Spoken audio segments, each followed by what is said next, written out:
আমাদের শুধু রাজনৈতিক কাঠামোই ধ্বংসপ্রাপ্ত হয়নি, বরং ব্যাপকভাবে ক্ষতিগ্রস্ত হয়েছে বাংলাদেশের অর্থনীতি। এবং এই গণঅভ্যুত্থানের পরে এই অন্তর্বর্তী সরকার যখন দায়িত্ব গ্রহণ করে, বাংলাদেশের অর্থনীতি ধ্বংসের দ্বারপ্রান্তে ছিল। আমরা ব্যাংকগুলোর দুর্দশা দেখেছি, একটা ঋণগ্রস্ত অবস্থা এবং একটা লুটপাটের অর্থনীতির ভিতরে বাংলাদেশ ছিল। সেখান থেকেই গণঅভ্যুত্থানের পরে এই অন্তর্বর্তী সরকার থেকে সারা দেশবাসীর প্রত্যাশা ছিল যে এই অর্থনৈতিক ব্যবস্থার একটা রূপান্তর ঘটবে এবং আমরা যে বৈষম্যহীন আর্থসামাজিক ব্যবস্থা, যে বৈষম্যহীন সমাজের জন্য প্রত্যাশা এই গণঅভ্যুত্থান, সেই গণঅভ্যুত্থানের আকাঙ্ক্ষার একটা ভীষণ অর্থনৈতিক রূপান্তরের একটা পলিসি আমরা এই বাজেটের মধ্যে দিয়ে পাবো। তো আমাদের কাছে মনে হয়েছে যে সরকার এই বর্তমান সময়ে যে অর্থনৈতিক সমস্যাগুলো, সেই সমস্যাগুলো তারা অ্যাড্রেস করতে পেরেছে, কিন্তু তার প্রপার সলিউশন বা স্ট্র্যাটেজি বা যেই ভিশনটার কথা আমরা বলতেছি বৈষম্যহীন সমাজে, সেইটা এই বাজেটের মধ্য দিয়ে আসেনি। এটি 1 বছরের জন্য বাজেট হলেও সেটার বাস্তবভিত্তিক হলেও কিন্তু সেটার নতুন বন্দোবস্তের যে আকাঙ্ক্ষা, অর্থনৈতিক রূপান্তরের যে আকাঙ্ক্ষা, সেই আকাঙ্ক্ষার পূর্ণ প্রতিফলন ঘটেনি বলে আমরা মনে করছি। যেহেতু আগের যে অর্থনৈতিক কাঠামো, যে লুটপাটের অর্থনীতি এবং ঋণগ্রস্ত অবস্থা ছিল, সেই অর্থনৈতিক বাস্তবতায় সরকারকে পরিচালিত হতে হচ্ছে এবং বাজেট প্রণয়ন করতে হয়েছে। ফলে সেই কাঠামোর ভিতরেই এই বাজেটটা প্রণয়ন করা হয়েছে এবং সেই আগের অর্থনৈতিক কাঠামোর অনেক ছাপ এই বাজেটের মধ্যে দেখা যাচ্ছে। আমরা এই গণঅভ্যুত্থানের মধ্য দিয়ে তৈরি হওয়া যে নতুন বাংলাদেশ, সেখানে আমরা ভেবেছিলাম বা আমাদের আকাঙ্ক্ষা ছিল যে ধনী গরিবের যে আয় বৈষম্য, সেই আয় বৈষম্য কমে আসবে। কিন্তু এই বাজেটে আমরা সেই আয় বৈষম্য কমানোর তেমন কার্যকর উদ্যোগ দেখিনি। করদাতার সংখ্যা যেটি পূর্বে ছিল সেটি বিদ্যমান রয়েছে এবং যে সকল ব্যক্তি বা প্রতিষ্ঠান কর ফাঁকি দেয় তাদেরকে করের আওতায় আনার তেমন কার্যকর পদক্ষেপ আমরা দেখিনি।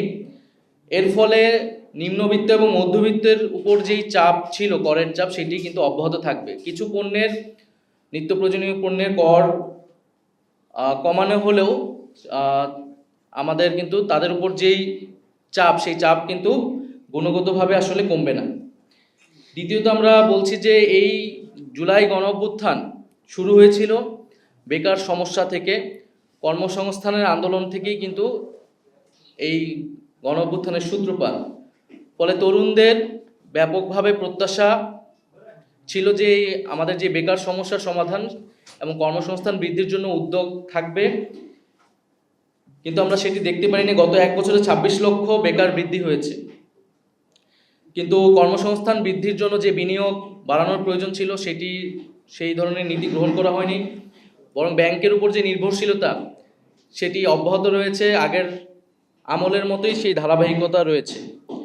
ফলে এই বাজেট থেকে বা এই অর্থনৈতিক পলিসি থেকে আসলে যে কর্মসংস্থান বৃদ্ধি হবে বা বেকার সমস্যা নিরসন হবে কার্যকরভাবে, সেটা আমরা মনে করছি না।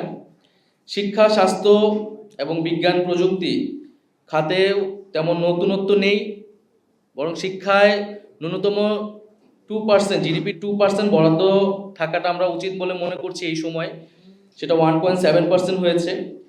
একইভাবে স্বাস্থ্য বা অন্যান্য খাতেও সেই বরাদ্দ বৃদ্ধি হয়নি।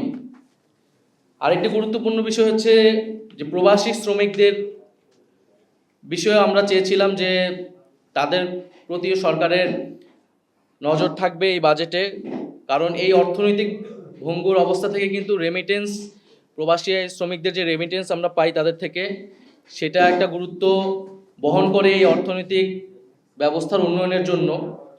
প্রবাসী কল্যাণ মন্ত্রণালয়ের বাজেট অর্ধেক করা হয়েছে এবং এটা আমরা নিন্দা জানাচ্ছি এবং আমরা মনে করি যে এই বাজেটটা, প্রবাসী কল্যাণ মন্ত্রণালয়ের বাজেট কমানো উচিত না। কারণ এই আমাদের প্রবাসী ভাইয়েরা তারা কিন্তু নিজেদের উদ্যোগে বিদেশে যায়, দেশের এই প্রবাসী কল্যাণ মন্ত্রণালয় থেকে যতটুকু সুযোগ সুবিধা তাদের দেওয়া হয় সেটিও যখন কমানো হয়, তখন আসলে এই সরকারের আসলে প্রবাসী ভাই বোনদের উপরে আসলে তাদের উদ্যোগ কি সেটি পরিষ্কার হয় না। এবং আমাদের দেশের বাইরে যেসব ভাই বোনরা যায় তাদেরকে প্রাতিষ্ঠানিকভাবে দক্ষ করে তোলার উদ্যোগ যাতে নেওয়া হয়, এটা আমরা জানিয়েছিলাম, কিন্তু উল্টো দেখা গেল যে প্রবাসী কল্যাণ মন্ত্রণালয়ের বাজেট কমানো হয়েছে।